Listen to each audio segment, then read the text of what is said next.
Anın içinen fesecedel melaiketu kulluhum ecma'un. Periştelerden bardığı al sый urmatты көрсөтүштү. Эгерде Rabbimiz жараткан болсо, анан Rabbimiz айткан болсо, мына буга сый урмат көрсөтөсүң, кана мени буйругумду аткаргыла, бардыңар ошого сажда кылгыла деп буйрук бергенде бардыгы куллухум Куранды дейт, бардыгы ойлонбой Кудай айтты, кылабыз, аткарабыз деп сажда кылышты, бирок бирөө акылга салды. Бирөө акылга салды.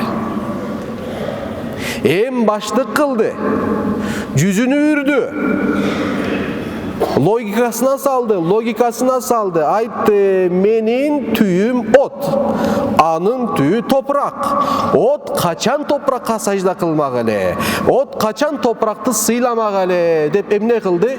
Жок деди. Мен ага баш ийбейм дейт, мен ага урматсый көрсөтпөйм дейт. Деп туруп эмне кылды? Бардыгы сажда кылганда бул башын өйдөгө көтөрдү.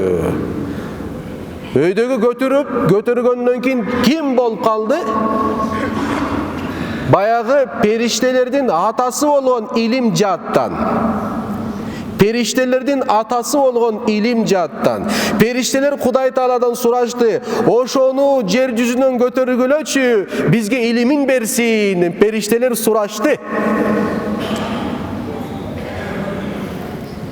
Мугалим болгон, башчы болгон бирөө бир мөөнөттө Кудай Тааланын буйругуна терс мамиле кылгандыгы үчүн шайтан болуп калды. Ким болду? Шайтан болду. Шайтан деген сөздүн мааниси чектен ашып кетти. Кудайдын буйругуна маани бербей койду. Анан өзүнө адам атанын урпактарына катуу душман кылып алды. Мен ошол адамдын себебинен түбөлүктүү тозокко түшөм. Мен буларды эч качан кечирбейм. Ошондуктан эй Раббим деп Кудай Таала кайрылат. Менин жанымды албагының дейт. Кыяматка чейин эмес, кайра тирилүүгө чейин мага мөөнөт бергениң өтө акылдуу. Өтө акылдуу. Бардыгы жок болот, өлөт, ал жашагыс келет дагы. Кыямат кайым келгенде, Исрафил алейхиссалам сурнайга үйлөгөндө, бүткүл махлукаттын бардыгы жок болот. Анан белгилүү бир мезгил бир да жан болбойт.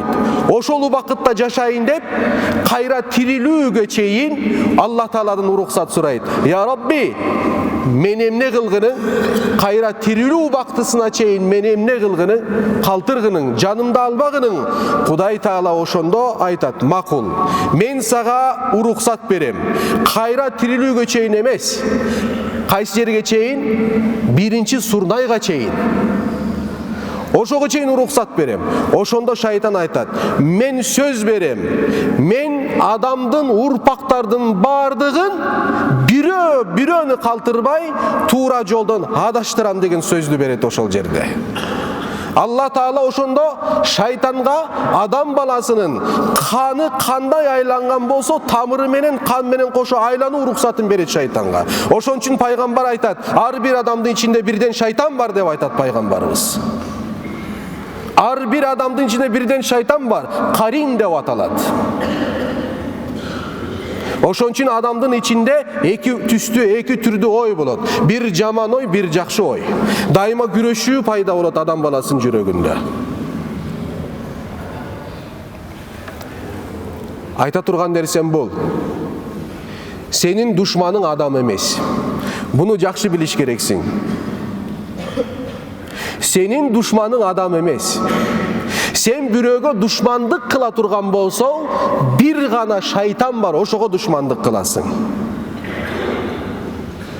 Биз болсо шайтанга дос болуп туруп, шайтандын душмандарына душман болуп жатабыз.